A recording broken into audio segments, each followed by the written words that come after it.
Hi friends, welcome back to Raji Krishna YouTube channel. நான் உங்கள் ராஜி. இன்றைக்கி டியூஸ்டே ஈவினிங் 5:30 காட்ட ஒரு 120 மசாலா பூரி ஆர்டருங்க. மார்னிங் பார்த்திங்க அப்படின்னா இதுக்கு ஒயிட் சுண்டல் ஆர் பச்சை சுண்டல், இந்த ரெண்டு சுண்டலில் எதாவது ஒன்று நம்ம ஊற வச்சுக்கலாம்.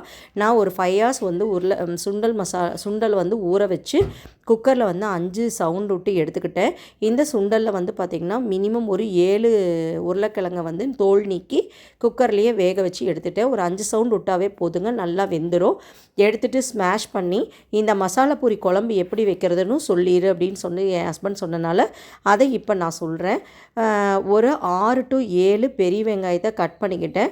ஒரு 5 தக்காளி, ஒரு 7 பச்சை மிளகா, அதுக்கப்புறம் வரமிளகாத்தூள் 1.5 டீஸ்பூனும், காஷ்மீரி மிளகாத்தூள் 2 டீஸ்பூனும், சென்னா மசாலா பார்த்திங்கன்னா ஒரு 2 டீஸ்பூனும் நான் போட்டு மிக்சியில் நல்லா கிரைண்ட் பண்ணிவிட்டேன்.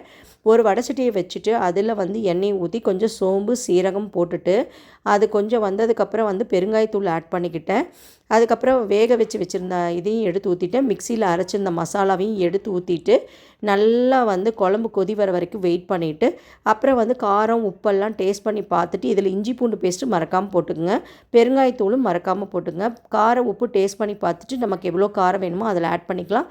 இது குட்டி சாப்பிட்றனால நான் கொஞ்சம் காரம் கம்மியாக தான் போட்டிருக்கேன். நான் இந்த குழம்ப ரெடி பண்ணி அதை என்னோடய ஹஸ்பண்ட்டை கொடுத்ததுக்கப்புறம் அவர் ஒவ்வொன்றா சுண்டல் மசாலா அதில் ஊற்றிட்டு அதுக்குள்ளே நான் வெங்காயம், கேரட்டு, புதினா, கொத்தமல்லி எல்லாம் நீட்டாக சின்ன சின்னதாக பொடி பொடியாக கட் பண்ணி கொடுத்துட்டேன். அதையும் போட்டுட்டு 120 பீசஸை பேக் பண்ணி எடுத்துகிட்டு வச்சுட்டோம். இந்த 120 கப்புக்கும் பார்த்திங்கன்னா 120 ஸ்பூனையும் நாங்கள் கொடுத்துட்டோம். இதே எங்கள் கஸ்டமர்கிட்ட 520க்கு கையில் நாங்கள் கொடுத்துட்டோம். அவங்க இதை டேஸ்ட் பண்ணி பார்த்துட்டு ரொம்ப நல்லாயிருக்குன்னு சொல்லிட்டாங்க. கண்டிப்பாக இந்த வீடியோ உங்களுக்கு பிடிக்கும்னு நினைக்கிறேன். பிடிச்சிருந்தா லைக் பண்ணுங்கள், ஷேர் பண்ணுங்கள், கமெண்ட் பண்ணுங்கள், மறக்காமல் சப்ஸ்கிரைப் பண்ணுங்கள்.